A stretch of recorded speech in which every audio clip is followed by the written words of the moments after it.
আর মাত্র হাতে গোনা কয়েকদিন পরে এশিয়া কাপের ১৭তম আসর শুরু হতে চলেছে সংযুক্ত আরব আমিরাতের মাঠে। এবং দর্শকরা এবং ভক্তরা একটি প্রশ্ন তুলছে যে 2025 এশিয়া কাপের ফাইনাল কোন দুটি দল খেলবে। এই নিয়ে কিন্তু খুবই সমালোচনা হচ্ছে, খুবই আলোচনা হচ্ছে যে এশিয়া কাপের ফাইনালে কোন দুটি দল খেলবে এবং এগিয়ে আছে কোন দুটি দল। আমরা এই নিয়ে এই ভিডিওতে আলোচনা করব। চলুন ভিডিওটি শুরু করি। শুরু করার আগে একটি অনুরোধ, আপনারা যদি আমার চ্যানেলে নতুন হয়ে থাকেন তাহলে অবশ্যই চ্যানেলকে সাবস্ক্রাইব করবেন এবং ভিডিওটি ভালো লাগলে লাইক কমেন্ট শেয়ার করবেন। চলুন ভিডিওটি শুরু করি। প্রথমে এশিয়া কাপের ১৭তম আসর শুরু হতে চলেছে সংযুক্ত আরব আমিরাতের মাঠে। এবং আমরা জানি যে ইতিমধ্যে 16টি এশিয়া কাপের আসর শেষ হয়েছে এবং তার মধ্যে 8বার চ্যাম্পিয়ন হয়েছে আমাদের ইন্ডিয়া, আমাদের ভারত 8বার চ্যাম্পিয়ন হয়েছে এবং তার সাথে সাথে 3বার রানার্স আপ হয়েছে, মানে ফাইনালে হেরে গিয়েছে। মানে মোট 11বার ফাইনাল খেলেছে ভারতীয় দল। মানে আপনি বুঝতে পারছেন যে কোন দলটা এগিয়ে আছে।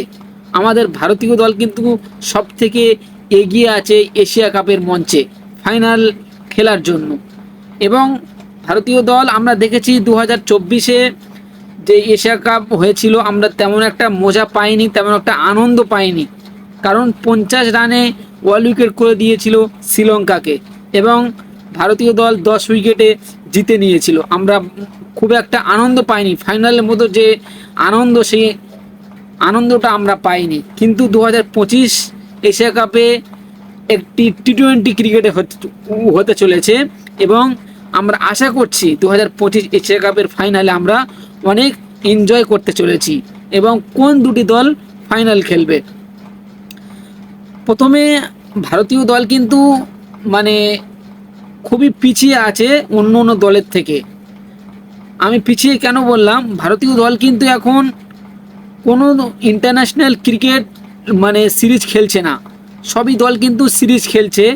ভারতীয় বাংলাদেশ আর নেদারল্যান্ডের সাথে টি-20 সিরিজ খেলছে, শ্রীলঙ্কা জিম্বাবুয়ের সাথে টি-20 সিরিজ খেলছে, আফগানিস্তান পাকিস্তানের সাথে খেলছে, পাকিস্তান ইউএইর সাথে খেলছে।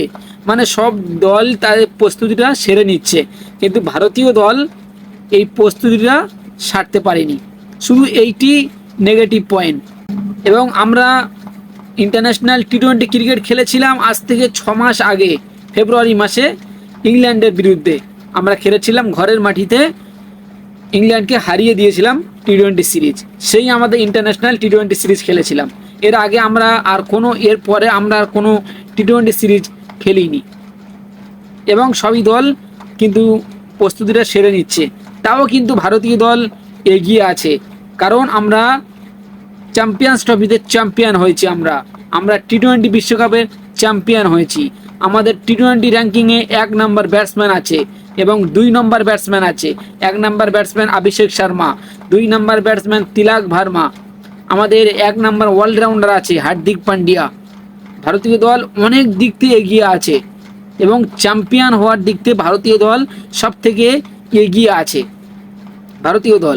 এবং দ্বিতীয় পর্যায়ে কোন টিমটি আছে, আমার মনে হয় দ্বিতীয় পর্যায়ে আফগানিস্তান যে টিমটি প্রকাশ করে, যে স্কোয়াডটি তারা রিলিজ করেছে, সত্যি খুবই অসাধারণ দুর্দান্ত স্কোয়াড নিয়ে ওরা মাঠে নামতে চলেছে। আমরা দেখেছি টি-20 বিশ্বকাপে আফগানিস্তান কিন্তু সেমিফাইনাল খেলেছিল। আমরা দেখেছি তারা কতটা শক্তিশালী হয়ে উঠতে পারে এশিয়া কাপের মঞ্চে। তবে বাংলাদেশ খুব একটা পিছিয়ে নেই।